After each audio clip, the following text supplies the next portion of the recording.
कभी धनवान है इतना, कभी इंसान निर्धन है, कभी सुख है कभी दुख है, इसी का नाम जीवन है। नाभाजी महाराज ने भक्तमाल में सेवा बरसाते हुए जिन श्री राम भगवान को कहा, रोम रोम में आप रम रहे हो प्रभु, ऐसे राम भगवान, ऐसे कान्हा, पानी परात को हाथ छुयो नहीं, नैनन के जल सो बग धोए। ऐसे मेरे ठाकुर, आपके ठाकुर, पूरी जगती के ठाकुर, पार ब्रह्म परमात्मा की अनंत शक्तियों को प्रणाम करता हुआ जगत गुरु रामानंदाचार्य जी महाराज कितना महान कार्य किया कुरीतियों को मिटाने का। जगत गुरु शंकराचार्य जी महाराज ज्ञान के अमृत के भंडार, आज के सभी संत महाराज श्री हमारे प्राणायाम द्वारा, आज भी मैं सुन रहा था, एक बहिना ने कहा महाराज श्री मुझे 15 तरह की बीमारियां थी, मेरे को ऐसी भी बीमारी थी जिसमें रक्त के बिंदु आड़े टेढ़े हो जाते हैं, होमोग्लोबिन कम हो जाता है। योग ऋषि स्वामी रामदेव जी महाराज ने ऐसे करोड़ों भाई बहनों को प्राणायाम द्वारा ठीक किया।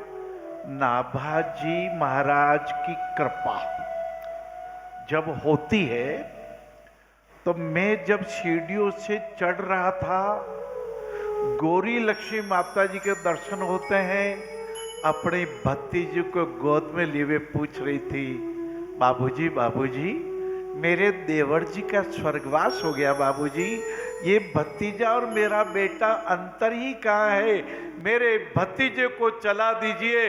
मैंने कहा ठाकुर जी सांवरिया से जरूर चला देंगे गौरी लक्ष्मी माता। जिन गौरी लक्ष्मी माता ने आज से 550 साल पहले नरसिंह मेहता जी को जन्म दिया था, कौशल्या माता, वो अयोध्या में विराज करके, वो द्वारका की कौशल्या माता है, पर माता तो एक है, आत्मा तो एक है, संपूर्ण चेतना एक है, ईश्वर एक है। There is only one God and he is only present, there is only one God, केवल ईश्वर एक है, सब में रम रहा है। कौशल्या माता जी को जहां मैं नमन करता हूं, श्री राम भगवान राज तिलक हुआ, राम राज में ससुराल पधारे जनकपुरी, सुनैना माता जी ने 56 भोग तैयार किए, भगवान को पुरुष दिया, पंखा लेके बीजड़ा कर रही है, भगवान ने महाप्रसाद लेना प्रारंभ किया। सुनैना माता पूछती प्रभु भोजन कैसे बना ठाकुर, ठाकुर कैसे बना? प्रभु बोले माँ, सासू माँ भोजन तो ठीक बना है, लेकिन जैसे लेकिन कहा, सुनैना माता जी की आंख में 2 बूंद जल भराया। बोले ठाकुर क्या कमी है, ठाकुर क्या कमी है?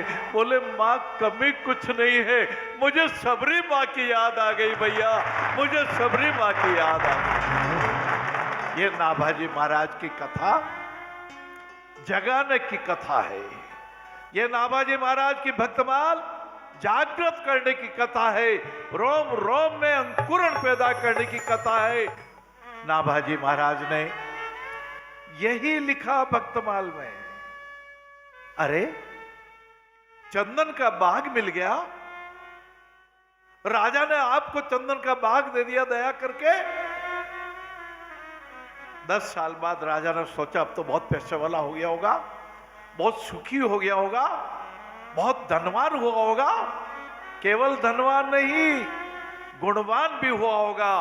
पर देखा वही फटे हाल, वही चितड़े, वही भिखारी जैसा, और उसके हाथ में एक टोकरा था, उसमें कोयले थे, कोयले थे। उसने चंदन के बाग को कोयले बना के बेच दिया रे। कितना बढ़िया जीवन मिला। भक्तमाल के संतों की कथा। आप कितने भाग्यवान हो लाला। पूरे विश्व के 170 देशों के भाई बहन, 10 करोड़ से ज्यादा। मैं भी कितना भाग्यवान हूं। जय हो। मैं भी बहुत भाग्यवान हूं। आइए अपने अपने भाग्य की सराहना करें। सांवरिया सेठ की जय।